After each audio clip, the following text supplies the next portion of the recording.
How's it going, guys? I'm Julian Bradley from jazzherobooks.com. So in this video, we're going to be talking about reharmonization, probably the most requested topic on my channel, and rightfully so. Reharmonization is when you get creative on the chord sheet and you actually change the harmony, change the chords. So whatever's written, you can actually think outside the chord sheet and you can actually get creative and come up with your own chord substitutions. So in this video, I'm going to give you a very effective approach to reharmonization, and I'm going to show you that in as little as 10 minutes you can use this technique to come up with your own sound world, your own distinctive sound in jazz. So enjoy the video. We're going to jump straight in. I'll talk to you again after the lesson.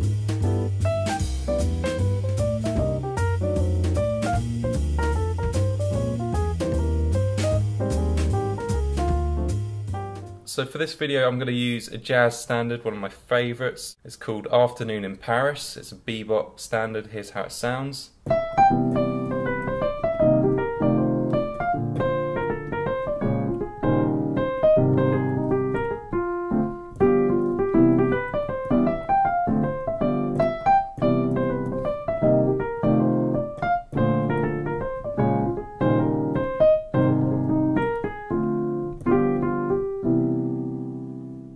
And for the duration of this video, I'm just going to play literal chords. So when I see a major 7, I'm going to play just the basic chord voicing so that you can decode what I'm playing. I'm not going to get advanced and play, you know, advanced voicings. I'm just going to keep them literally as the chord sheet specifies.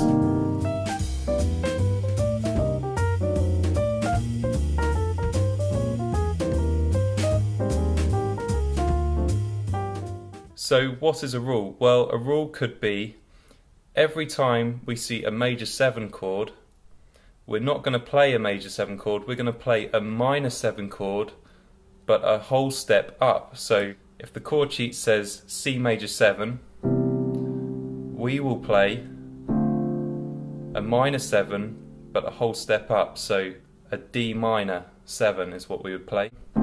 So let's try applying this rule to Afternoon in Paris. I'm just going to play through what I played through already, and we're going to apply this rule and see how it sounds. It might not sound good, it doesn't matter, we're just experimenting until we find something that does sound good.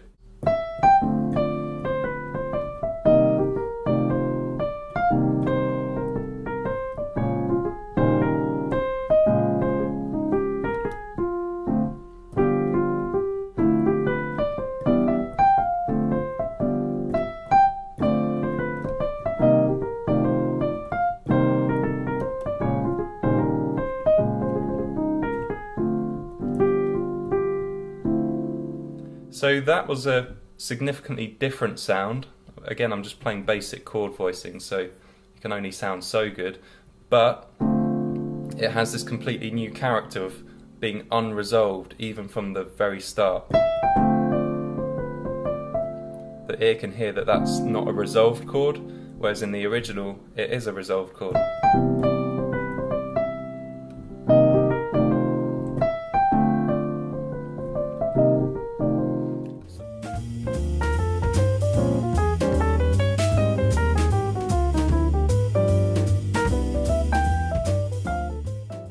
That is an example of a rule. Let's try another rule. Let's go back to leaving the major 7 chords as they are. This time, every time we see a minor 7 chord, let's try playing a half diminished chord, but a minor third below. So if we see a C minor 7, we'll play an A half diminished chord. Half diminished is a diminished triad with the minor 7th above. Very nice chord. So what I'll try and do is emphasize the reharmonized chords by just playing them a bit louder.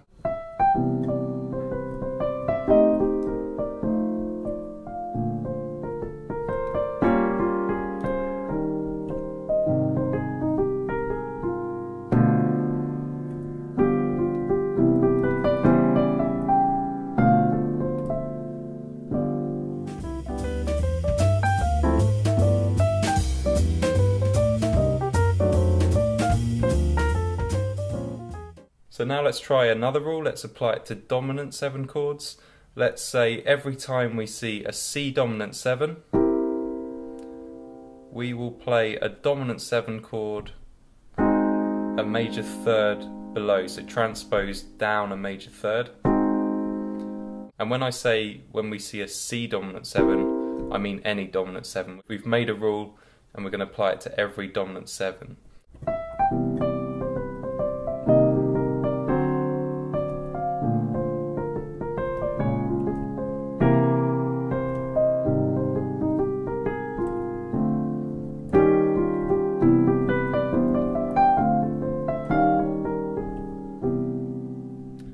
So that's interesting because the dominant 7 chords aren't resolving the way they're designed to resolve.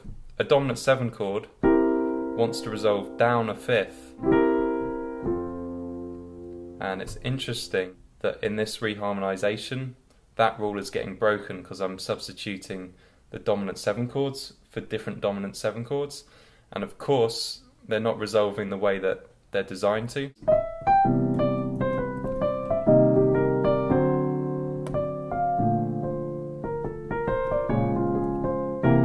C dominant 7 instead of E flat dominant 7.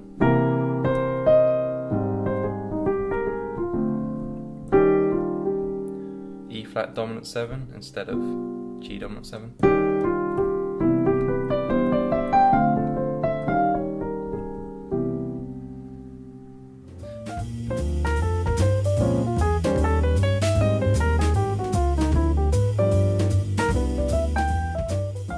Now let's get really crazy. Why don't we try combining rules? So let's try combining the major 7 chord and the minor 7 chord rule. So every major 7 chord I see, I'll build a minor 7 off the 2 of whatever the root is.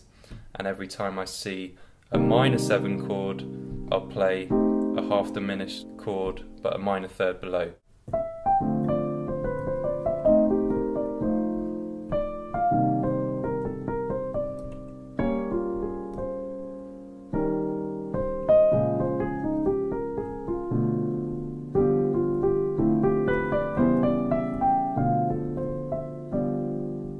So already we're getting some interesting new ground, aren't we? This is the same melody that everyone recognises, but you know, it's not functioning the way harmony's meant to. So straight away we've got, you know, within just 10 minutes, less than, we're coming up with quite an interesting new sound. Now let's get really crazy and try applying all 3 rules that I just came up with. So the major 7 rule, the minor 7 rule, and every dominant 7 I see, I'm going to transpose down a major third.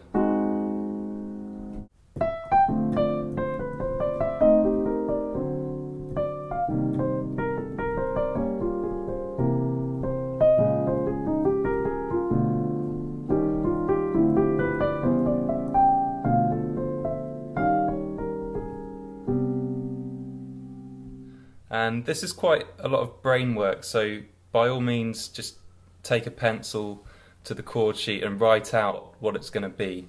That's absolutely fine.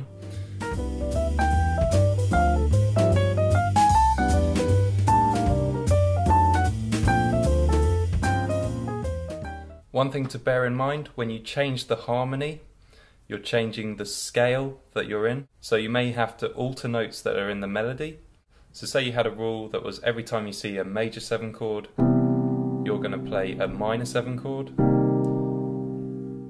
Now if the piece had a major third in the melody, you'd have to change it to a minor third to sound consonant with the new harmony that you've just created. And if you had a major 7th in the melody, you would have to change it to a minor 7th in the melody.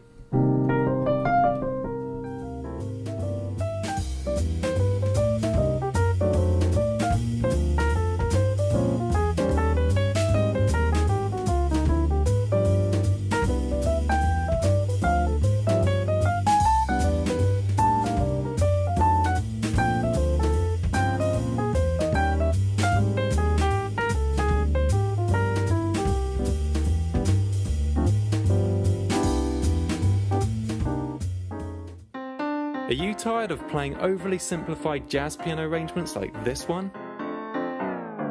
Do you want to play what the professional jazz musicians actually play? Well, now you can with my Jazz Hero Complete Collector's Edition, which presents 8 of my most special piano compositions, from emotional lounge piano ballads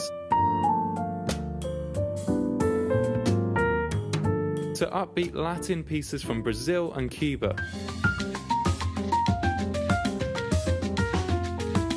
The Complete Collector's Edition contains over 30 pages of detailed manuscript listing everything I play when I perform live,